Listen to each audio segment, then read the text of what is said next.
اب اجتماعیت کی گرفت انتہائی مضبوط ہے. اب ایک ایسے نظام اجتماعی کی ضرورت ہے جس میں انفرادی سیرت و اخلاق کے ساتھ ساتھ ایک سوال معاشرہ بھی موجود ہو، یعنی پوری اجتماعیت بھی سوالے ہو. یہ ذہن میں رکھیے کہ ابتداً قبائلی نظام کے تحت قبیلہ ہی ایک مکمل اجتماعی یونٹ بن گیا تھا، سیاسی اعتبار سے بھی، سماجی اعتبار سے بھی اور معاشی اعتبار سے بھی. پھر ذرا انسان نے ترقی کی، تمدن نے ارتقاء کا مرحلہ طے کیا تو شہری ریاستیں قائم ہوئی. اس کے بعد انسان نے اور قدم آگے بڑھایا تو بڑی بڑی بادشاہتیں، امپائرز، بڑی بڑی مملکتیں قائم ہوئیں اور بڑی سلطنتوں کا دور آیا. ٹھیک ہے، شروعات کیسے ہوئی؟ قبائلی نظام سے، چھوٹے چھوٹے قبیلے تھے، پھر جو ہے شہر آباد ہونا شروع ہوئے، پھر بڑی بڑی بادشاہیں یعنی بڑے بڑے امپائرز جن میں بہت سارے ملک اور شہر موجود تھے. ٹھیک ہے، اس طرح بڑی بڑی مملکتیں قائم ہوئیں اور بڑی سلطنتوں کا دور آیا. اس لیے پھر ایک اجتماعی نظام کی ضرورت تو ہوئی نا. یہ وہ دور ہے جب محمد رسول اللہ صلی اللہ علیہ وآلہ وسلم کی بعثت ہو رہی ہے. ٹھیک ہے نا، بڑی بڑی سلطنتیں، بڑی بڑی مملکتیں قائم ہو چکی ہیں.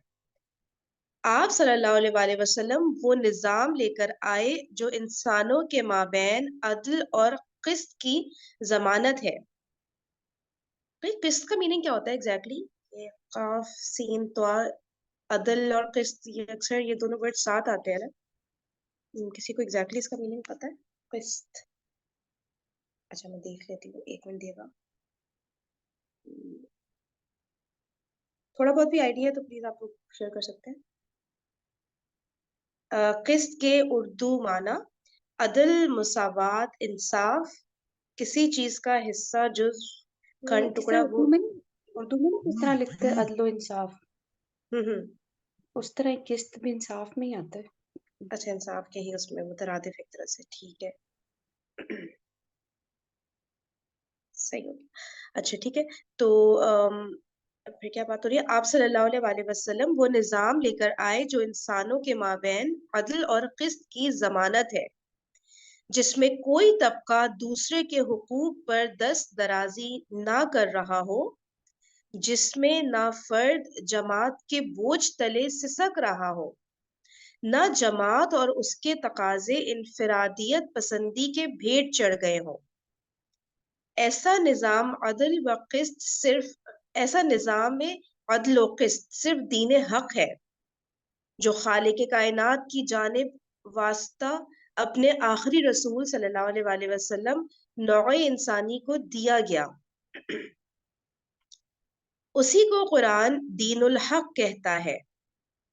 اب ظاہر بات ہے کہ بہتر نظام، نہایت عادلانہ نظام، نہایت منصفانہ نظام اگر کسی کتاب کی زینت ہو، کسی کتاب کے اوراق میں لکھا ہوا موجود ہو، تو وہ نوع انسانی کے لیے حجت اور دلیل نہیں بن سکتا. حجت اور دلیل اور قاطع عذر وہ حقیقی معنوں میں اس وقت تک نہیں بن سکتا جب تک کہ اس کو قائم کر کے اور چلا کر دکھا نہ دیا جائے اور اس دین حق کی برکات و حسنات کا انسان عملی طور پر تجربہ نہ کر لے.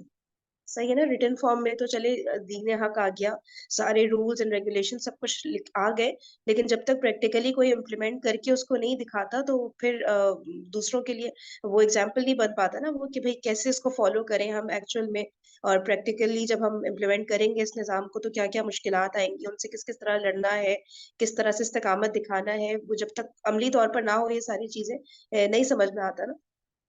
تو اس لیے ضرورت تھی کہ کوئی اس کو پریکٹیکلی کر کے دکھائے نا، جو ریٹن فارم میں آ چکا ہے نظام کی ڈیٹیلز. آپ کے علم میں ہے افلاطون نے بھی ایک بہت اعلیٰ کتاب لکھی، ریپبلک، جس میں اس نے نظری اعتبار سے بہت عمدہ نظام تجویز کیا، لیکن یہ پوری دنیا کو معلوم ہے کہ وہ نظام کبھی ایک دن کے لیے بھی دنیا میں کسی ایک مقام پر بھی قائم نہیں ہوا، چنانچہ اس کی حیثیت یوٹوپیا کی ہے۔ یوٹوپیا کیا ہوتا ہے؟ وہ ایک آگے پڑھتے ہیں تو شاید سمجھ آئے۔ وہ ایک خیالی جنت ہے، وہ ایک ایسی چیز ہے کہ جو ناممکن العمل ہے۔ اس کے برعکس محمد رسول اللہ صلی اللہ علیہ وآلہ وسلم جو نظام لے کر آئے وہ انفرادی اور اجتماعی زندگی کے تمام گوشوں پر محیط ہے۔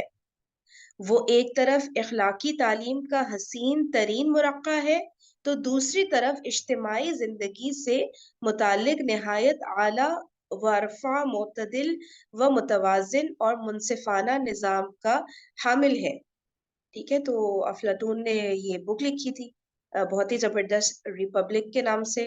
تو اس نے جو ہے بہت اچھی اس کے نا ڈیٹیلز وغیرہ اور نظام بھی بہت زبردست کیسے قائم کیا جا سکتا ہے، تو اس حساب سے بڑی اچھی باتیں لکھی تھی، لیکن پریکٹیکلی طور پہ وہ کہیں پہ بھی امپلیمنٹ دنیا کے کسی بھی کونے میں امپلیمنٹ نہیں ہو سکی۔ ٹھیک ہے، تو اور اس کے برعکس جو نبی پاک صلی اللہ علیہ وآلہ وسلم نظام لے کر آئے تو وہ انفرادی طور پر بھی مطلب بہترین، اس کے اندر جو ڈیٹیلز تھی تو اور اجتماعی زندگی کے تمام گوشوں پر بھی وہ پوری طرح فٹ بیٹھتی تھی کہ بھئی ایک تو ہوتا ہے نا کہ انسان اپنے اخلاقی طور پر بہت اعلیٰ مقام پر پہنچ گیا لیکن اس کو یہی نہیں سمجھ آ رہا کہ آپس میں ڈیلنگز کیسے کرنی ہے، دوسروں کے ساتھ کیسے معاملات رکھنے ہیں۔ جی سسٹر سعدیہ آپ کچھ کہنا چاہ رہی ہیں؟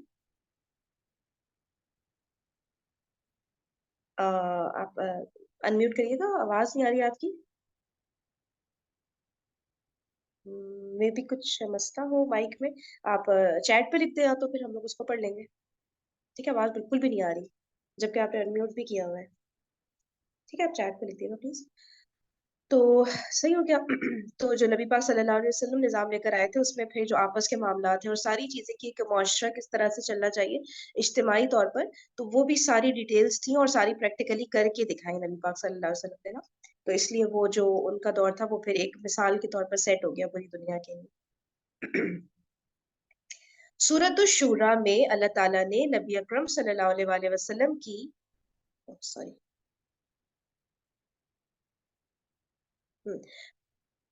سورۃ الشورى میں اللہ تعالیٰ نے نبی اکرم صلی اللہ علیہ وآلہ وسلم کی زبان مبارک سے اعلان کرایا، قل آمنت بما انزل اللہ من کتاب وامرت لأعدل بینکم۔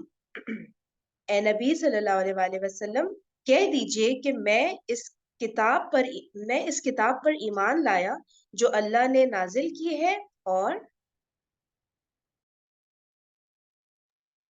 مجھے حکم دیا گیا ہے کہ میں تمہارے مابین نظام عدل قائم کروں۔ ٹھیک ہے، یہ نبی پاک صلی اللہ علیہ وسلم نے اس سے اللہ تعالیٰ نے کہلوایا کہ دوبارہ پڑھتی ہوں کہ کہہ دیجئے کہ میں اس کتاب پر ایمان لایا جو اللہ نے نازل کی ہے، اور مجھے حکم دیا گیا ہے کہ میں تمہارے مابین نظام عدل قائم کروں۔ میں چیٹ پہ پڑھ لوں۔ یوٹوپیا کا لکھا ہے سسٹر سعدیہ نے کہ ایک امیجنری دنیا ہے جو کہ سائنس فکشن میں اور نان مسلمز اپنی موویز اور کارٹونز میں بہت فریکوینٹلی یوز کرتے ہیں۔ ایڈیم بھی ہے انگلش کا۔ اوکے اوکے اوکے، یعنی کہ بہت ہی زیادہ آئیڈیل قسم کی دنیا ہے نا، اور جو پریکٹیکلی جو امپلیمنٹ جس میں نہیں ہو سکتی، مطلب اس کے رولز اینڈ ریگولیشن نا، اس طرح کی باتیں۔ چلیں جزاک اللہ خیرہ، تھینک یو سو مچ۔ اچھا جی، تو ٹھیک ہے، تو اب نبی پاک صلی اللہ علیہ وسلم کے لیے حکم تھا کہ وہ یہ نظام عدل جو ہے یہ قائم کر کے دکھائے نا۔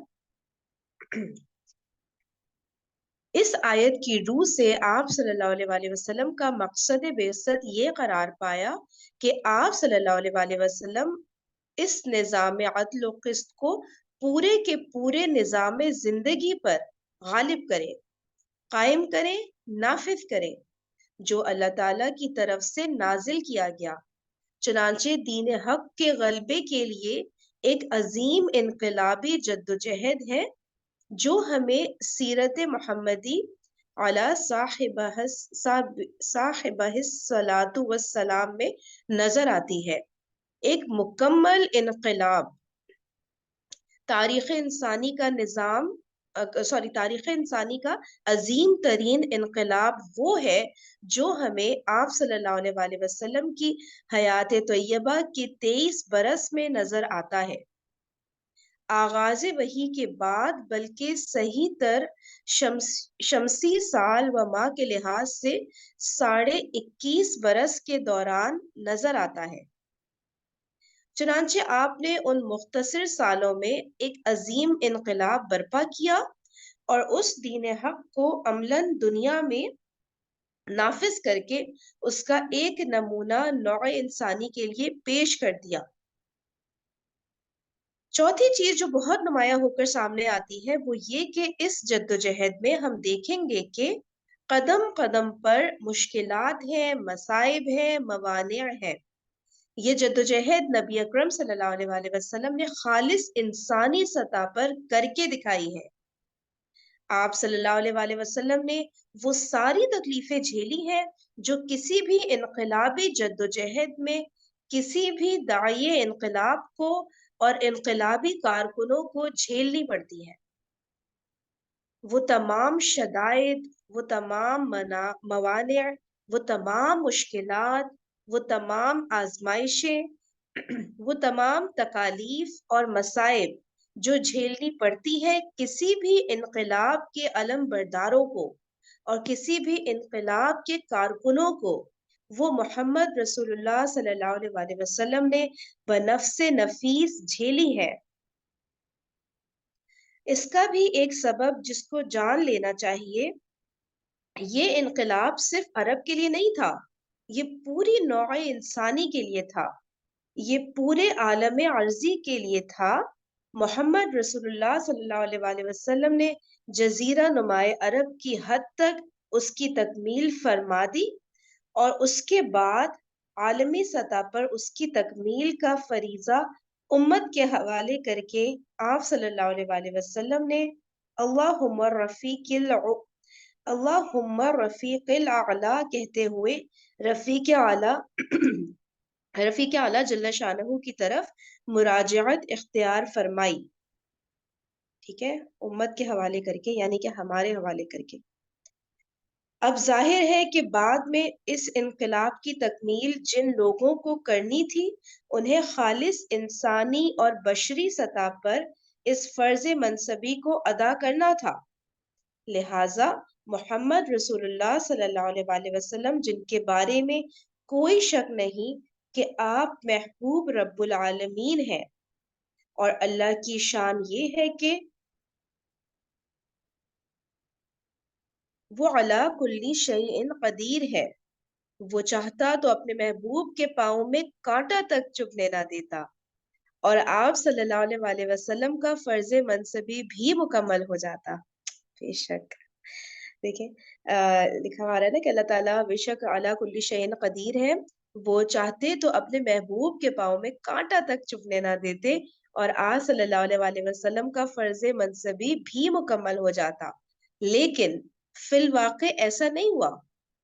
حضور صلی اللہ علیہ وآلہ وسلم نے ساری مصیبتیں جھیل کر، ساری تکلیفیں برداشت کر کے دین کو بالفعل قائم و نافذ فرما کر امت پر ہمیشہ کے لیے ایک حجت قائم کر دی ہے کہ اللہ کے اس دین حق کو اب امت نے غالب اور نافذ کرنا ہے، اور اس راہ کی تمام مصیبتیں جھیل کر، تمام قربانیاں دے کر، تمام مشکلات سے عہد برآ ہو کر اب یہی کام امت نے کرنا ہے۔